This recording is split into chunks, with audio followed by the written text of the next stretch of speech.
cher élève, bienvenue dans ton cours. Aujourd'hui, je vais te parler de gravité.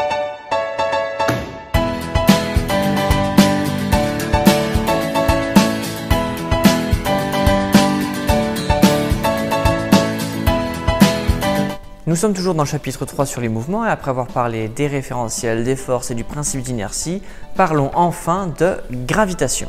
Parlons tout de suite de l'interaction entre deux corps.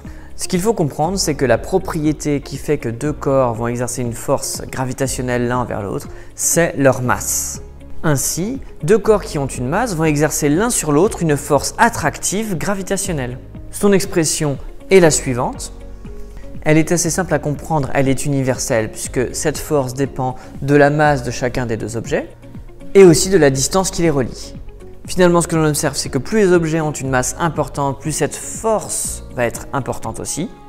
Et à l'inverse, le terme en 1 sur d carré nous montre que plus la distance entre les objets est grande, plus cette force va être réduite.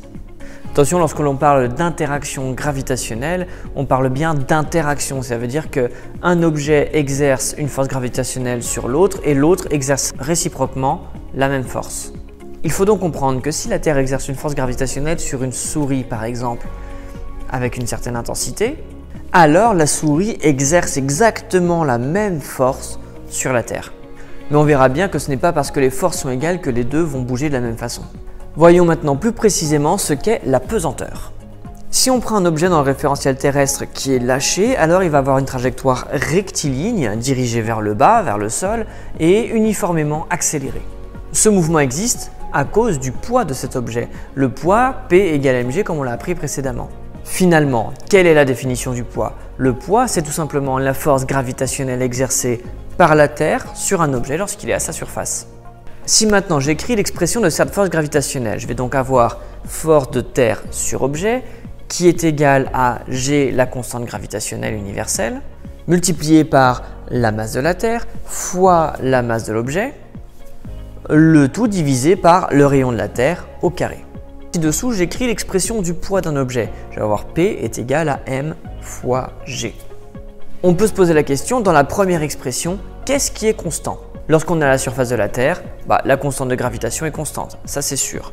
Le rayon de la Terre est constant, dans une première approximation, et la masse de la Terre ne change pas non plus. Si maintenant je regroupe tous les termes qui sont constants pour un objet à la surface de la Terre, et que j'en fais le calcul, je trouve une valeur d'à peu près 9,8. On pourrait se dire, comme par hasard, alors qu'en fait pas du tout, la même valeur du petit g, l'accélération de la pesanteur. Finalement, ces deux formules sont équivalentes, c'est juste que sous le terme petit g, l'accélération de la pesanteur, on a regroupé tous les termes qui étaient constants pour la planète Terre. Cela veut dire qu'on peut définir un poids sur n'importe quel astre, il suffit tout simplement d'ajuster la valeur du petit g qui dépend des paramètres de chaque astre. Par exemple, on pourrait calculer le petit g sur la Lune de façon à calculer le poids lunaire d'un astronaute. Pour cela, il me faut la masse de la Lune et le rayon de la Lune. Faisons une comparaison. Le poids d'un astronaute de 100 kg combinaison comprise sur la Terre serait celui-ci, alors que le poids sur la Lune de ce même astronaute serait celui-ci. Bien voilà, le cours et le chapitre sont terminés. J'espère que tu as mieux compris cette histoire de pesanteur et de gravitation. Bien à la prochaine!